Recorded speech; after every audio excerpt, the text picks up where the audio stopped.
Hello everyone and welcome back. Hope we're all having a wonderful day and we're all doing well. Just want to quickly say before we continue with this video, if this is your first time on the channel and you haven't already, be sure to hit that sub button since it's free. It helps me out a ton and we're trying to hit 100k by the end of the year and I need all the support I can get. So if you've been keeping up with my lore videos recently, you may be aware that there is a bunch of new information in the battle pass for Operation Dread Factor. Some of it came at the beginning of the season and even more of it was added in the most recent patch. And this is one of the most diverse battle passes when it comes to lore we have ever gotten. It gives us a lot of perspectives from Nighthaven, Ghosteyes, Viperstrike, Redhammer and Wolfguard. It comes from all ends. And one of the operators that got focused on quite a bit in this battle pass was actually Kaze. One of my favourite operators in the lore itself. We don't really get to see a lot of him much in the lore recently, so it is nice to get his perspective on things, and it makes a lot of sense to include him in this season. And the reason why it makes a lot of sense to include him in this season is because Kaze is a leader. He is the leader, or the other term, Kaze, of the fortress. And it makes a lot of sense to include him in this battle pass because he can rival the leadership of Redhammer, which is currently Thermite, especially in a season where the new operator Fenrir, who is part of Redhammer, is a very divisive figure, not in just Redhammer alone, but in the entirety of Team Rainbow.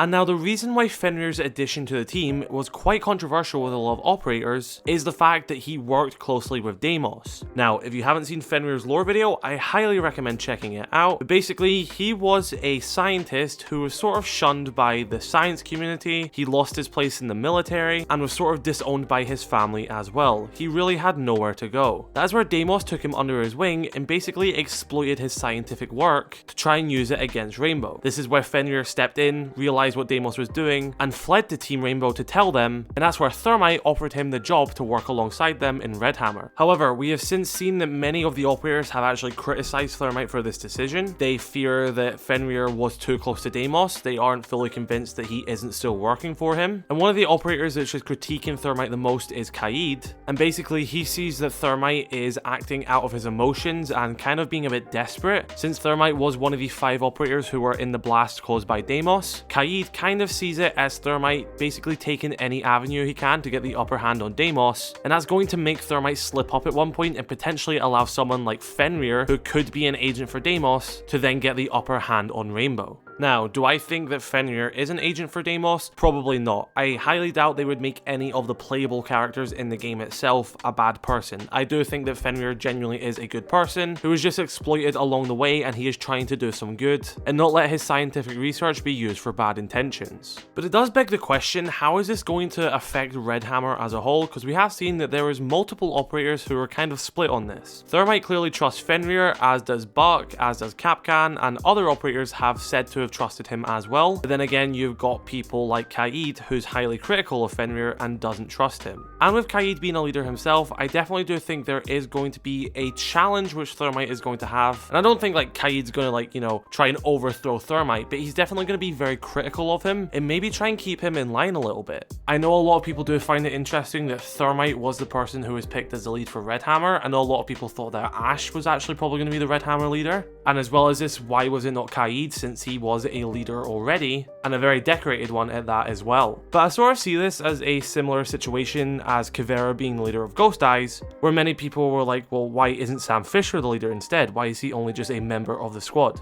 But it seems like the reason why these operators were picked as leaders is to give them these leadership skills and allow them to become greater operators. There's not really a point in making Sam Fisher the leader of Ghosteyes when he is already, experienced in that role. He already knows what he's doing. Allowing Kaze to take that position allows her to grow as a person and as a soldier. Plus, just like what we've seen in the Solar Ray comic anyway, a lot of the operators get a say. It isn't just one person at the top making all the decisions. Kaze was still asking Sam Fisher for his support and his idea on things, and would truly appreciate his opinion. And I think that's the same situation in Redhammer, where you have Kaze and Thermite, where although Thermite is still the leader, Kaze and all the other operators still get an opinion and a say. And now another operator's point of view we got in this battle pass, which is really interesting, is actually from Oryx. He basically said that he sympathizes with Fenrir because he understands the look of isolation and can see it in Fenrir's eyes. This is because, if you don't know, Oryx was in isolation for 15 years of his life, being moved around and held captive the entire time. His life started to change when he finally gained his freedom and came across the fortress led by Kaze. There, Kaze will take him under his wing, train him, and Oryx is basically the unofficial second in command at the fortress. So there does seem to be a really interesting dynamic here, with Kaze seemingly trying to act as a moral compass to Thermite. It seems like Oryx is also acting like that to Kaze. And with Oryx and Kaze being as close together as they are,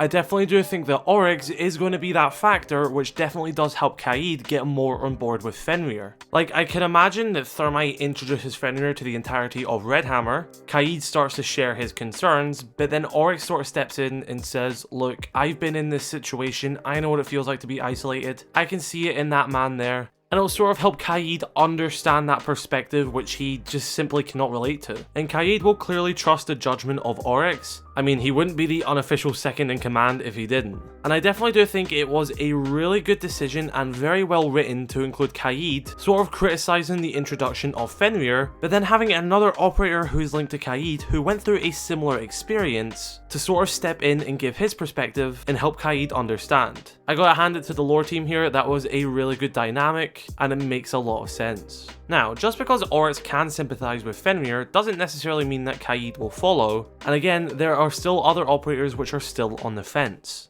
That's why I believe in the mid-season comic we're going to get for this season, it will probably show Fenrir helping our operators once again and potentially saving even more of their lives. I mean, in the Commanding Force comic, we've seen him save the lives of Brava, Alibi, and Jaeger. He then also proved himself useful to Thermite to the point where Thermite invited him to join Redhammer. So I think to help persuade the last people which are still on the fence with him, he's definitely going to have to commit an act which is going to persuade them that he is on their side, and he would even potentially give their life for them. Now, I think the biggest piece of information that Fenrir could provide Rainbow is the identity of Deimos. Whether or not Fenrir actually knows this, we don't know yet. But if Fenrir could give them the identity of Deimos, they could then start looking into his background, find some more people from his past who could help them, and the more you know about your enemy, the more likely you are to defeat them. So we are definitely going to learn more in the next comic book, which we are going to be getting in mid-season. That is the next major lore drop we are going to get for Operation Dread Factor. And I think we definitely are going to see Fenrir proving himself to the team and showing that he has a reason to be there, and it isn't just Thermite, you know, acting out of disparity. Fenrir is a genuine good addition to the team, and he can contribute and help take down Deimos. Now, on the topic of will he reveal Deimos' identity, who knows? I have a feeling that maybe they're going to hold that information until the big Year 9 cinematic that we'll get in SI 2024, because I feel like that's going to be a massive reveal, and it's something they want to save for one of the big cinematics, similar to something on par with Harry's death. But yeah, I'm really loving the amount of information we're getting from these battle passes recently. Although the skins itself in this battle pass weren't lore related at all, there was no Redhammer skins. If I'm not wrong, this is the most amount of lore we have received in the battle pass, and I really do hope they keep it up. So it will be very interesting to see if this dynamic of Kaze and Fenrir does continue into the comic book, and I really do hope we get to see Oryx in that comic book as well, because I really enjoy these relationships these operators are set up to have, whether they be a bit negative or really friendly, because at the end of the day, the most important part of this story is the relationship between the characters themselves. That's what drives Rainbow as a team, that's what made the breakup between Nighthaven and Rainbow that impactful, and that's how Deimos succeeds as a character. If our operators didn't care about each other, Deimos would have been killed by Brava when she was on that plane. But because she chose to save Capital's life instead, Deimos got to live another day. So be sure to let me know your thoughts in the comment section below about this entire conflict which is kind of going on within Rainbow and Redhammer right now, about the introduction of Fenrir. Do you trust Fenrir? Do you think he does have good intentions? I definitely think he does. And do you think that he will prove himself to operators such as Kaze? Be sure to let me know your thoughts in the comment section below. Drop a like on this video if you did enjoy, dislike it or not. Subscribe if you're new. I shall catch you all later.